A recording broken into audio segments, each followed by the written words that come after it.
श्रीराम झा कि परेशान कौन होता है? आप लोग ही परेशान होते हैं ना कि हमारी बेटी ऐसे हो रही है, वैसे हो रहा है।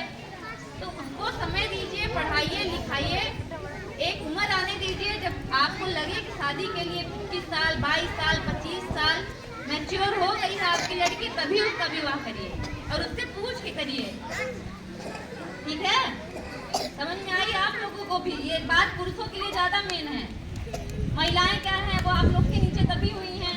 आप लोग ही रिश्ता ढूंढ के लाएंगे। अरे कई बहुत पढ़ी, अब जितना प्रस्तुति अच्छा ये करी है, किसी की प्रस्तुति अभी आप किसी भी प्राइवेट विद्यालय में जाइए, महीने भर से प्रैक्टिस कराते होंगे, तब जाके ये प्रस्तुति दे पाती। आपके बच्चों में है ना वो टैलेंट, तभी तो कर पा रही हैं। अब इनमें से बहुत लोग की रुचि होगी कुछ खेलने की, किसी के एक्टर बनने की, किसी की पुलिस बनने की, डॉक्टर बनने की। अब यहाँ से निकलेंगी, आप इनको अच्छी शिक्षा प्रदान करने की कोशिश करिए। ठीक है? ये मीटिंग रखने का, ये सभा रखने का यही एक उद्देश्य है, मात्र यही एक उद्देश्य है कि महिलाओं के खिलाफ हो रहे अत्याचार कम हो और पुरुष भी जागरूक बने, महिला भी जागरूक बने और आपके बच्चे भी जागरूक रहे।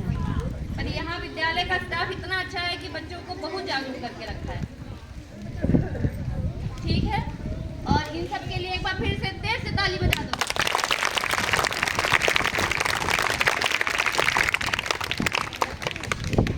तो धन्यवाद बच्चों का और आप लोगों का, जो आप लोग इतनी भारी संख्या में पधारे हैं और इस नाटक का हिस्सा बने हैं।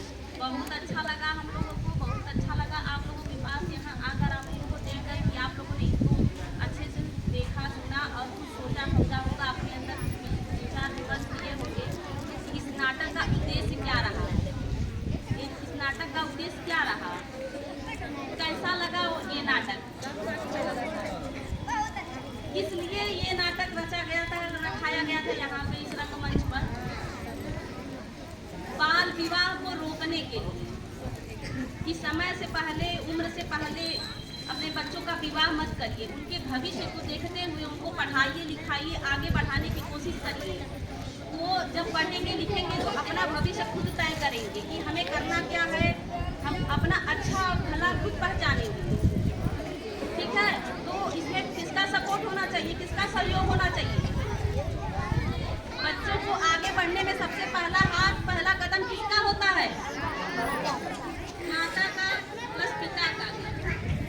पिता को इतना नहीं लोग कहते क्योंकि पिता ज्यादातर प्रदेश रहते हैं, बाहर जाके धन कमाते हैं और माता की परवरिश करती है, क्योंकि सबसे ज्यादा समय बच्चों को माता ही दे पाती है, पिता बहुत कम दे पाते हैं। तो इस चीज को ध्यान में रखिए आप लोग कि बच्चे के भविष्य को बनाना है, जो कुछ भी बनाना है बच्चे के भविष्य को बनाना है। जब आप लोग बच्चों को पढ़ाएंगे लिखाएंगे, वो अपना भविष्य तय करेगा और अच्छा बुरा पहचानने की उसके पास एक मतलब उसके पास क्षमता होगी, तो वो खुद आप समझ जाएगा तो क्या करना है क्या नहीं करना है। ठीक है? उसको सही गलत का रास्ता बताने का कोई ज़रूरत नहीं पड़ेगी।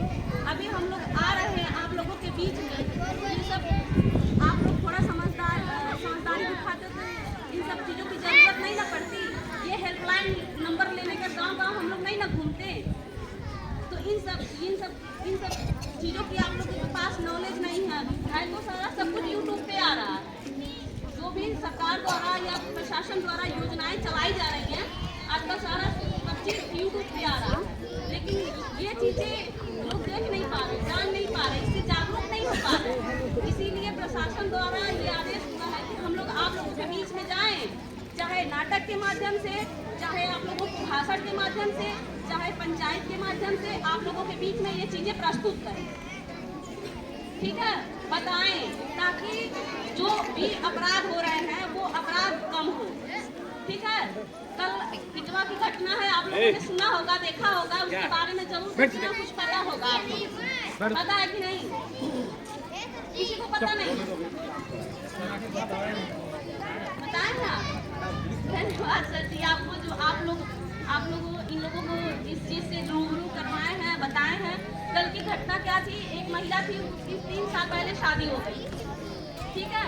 और कैसे शादी हुई थी कैसे नहीं हुई थी अब वो परिवार वाले ही जाने, बट उसको उन सबके परिवार का कहना यही था कि वो 3 साल से प्रताड़ना झेल रही। 3 साल से प्रताड़ना झेल रही है। अगर किसी का बच्चा इस तरह की प्रताड़ना झेल रहा हो तो सबसे पहले वो अपने परिवार में बताए कि मुझे ये चीज का कष्ट पड़ रहा है। तो इस तरह से झेलते झेलते कल या परसों जो भी है समय का हम लोगों को उतना ज़्यादा वो नहीं था पता, उसकी मृत्यु हो गई, मार डाले की मृत्यु हो गई।